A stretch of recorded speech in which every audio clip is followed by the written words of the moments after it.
Channapatna by ಎಲೆಕ್ಷನ್ಗೆ ಅಭ್ಯರ್ಥಿ fix ಆಯ್ತಾ? ಕ್ಷೇತ್ರ ಬಿಟ್ಟು ಕೊಡದಿರಲು ಜೆಡಿಎಸ್ ನಿರ್ಧಾರ ಮಾಡ್ತಾ?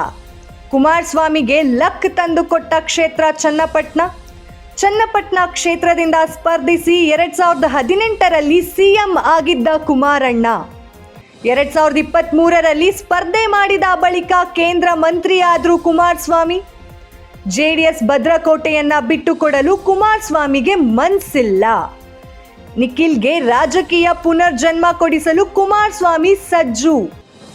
ಯಾವುದೇ ಕಾರಣಕ್ಕೂ ಕ್ಷೇತ್ರ ಬಿಡೋದು ಬೇಡ ಅಂತಿರೋ ಕಾರ್ಯಕರ್ತರು, ನಿಖಿಲ್ ಕುಮಾರಸ್ವಾಮಿಯನ್ನೇ ಅಭ್ಯರ್ಥಿ ಮಾಡಿ ಎಂದಿರೋ ಕಾರ್ಯಕರ್ತರು.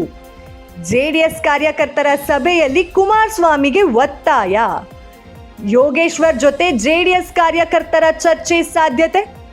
ಜೆಡಿಎಸ್ ಬಿಜೆಪಿ ಮೈತ್ರಿ ಅಭ್ಯರ್ಥಿ ಆಗ್ತಾರಾ ನಿಖಿಲ್ ಕುಮಾರಸ್ವಾಮಿ? ನಿಖಿಲ್ ಅಭ್ಯರ್ಥಿಯಾದ್ರೆ ಸಿಪಿ ಯೋಗೇಶ್ವರ್ ನಡೆ ಏನು? ಈಗಾಗಲೇ ಚನ್ನಪಟ್ಟಣ ಉಪಚುನಾವಣೆ ಭಾರೀ ಕುತೂಹಲ ಮೂಡಿಸಿದೆ. ಸಿಪಿ ಯೋಗೇಶ್ವರ್ ಅವರು ನಾನೇ ಚನ್ನಪಟ್ಟಣ ಅಭ್ಯರ್ಥಿ ಅಂತ ಹೇಳಿದ್ರು. ಇದಕ್ಕೆ ಕುಮಾರಸ್ವಾಮಿ ಅವರು ಸ್ಪಷ್ಟನೆಯನ್ನ ಸಹ ನೀಡಿದ್ರು.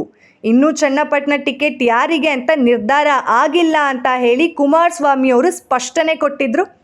ಏನಾದರೂ ನಿಖಿಲ್ ಕುಮಾರಸ್ವಾಮಿ ಅವರಿಗೆ ಟಿಕೆಟ್ ಕೊಡಿಸೋ ಪ್ಲಾನ್ ಮಾಡ್ಕೊಂಡಿದ್ದಾರಾ ಕುಮಾರಣ್ಣ? ಇನ್ನು ನಿಖಿಲ್ ಕುಮಾರಸ್ವಾಮಿ ಅವ್ರನ್ನ ಅಭ್ಯರ್ಥಿ ಮಾಡಿ ಅಂತಿದ್ದಾರಂತೆ ಜೆಡಿಎಸ್ ಕಾರ್ಯಕರ್ತರು. ಜೆಡಿಎಸ್ ಕಾರ್ಯಕರ್ತರ ಸಭೆಯಲ್ಲಿ ಕುಮಾರಸ್ವಾಮಿ ಅವರಿಗೆ ಒತ್ತಾಯ ಮಾಡಿದಾರಂತೆ. ಯೋಗೇಶ್ವರ್ ಜೊತೆ ಜೆಡಿಎಸ್ ಕಾರ್ಯಕರ್ತರು ಚರ್ಚೆ ಮಾಡೋ ಸಾಧ್ಯತೆ ಇದೆ ಅಂತ ತಿಳಿದು ಬಂದಿದೆ. ಜೆಡಿಎಸ್ ಬಿಜೆಪಿ ಮೈತ್ರಿ ಅಭ್ಯರ್ಥಿ ಏನಾದರೂ ನಿಖಿಲ್ ಕುಮಾರಸ್ವಾಮಿ ಅವರು ಆಗ್ತಾರಾ?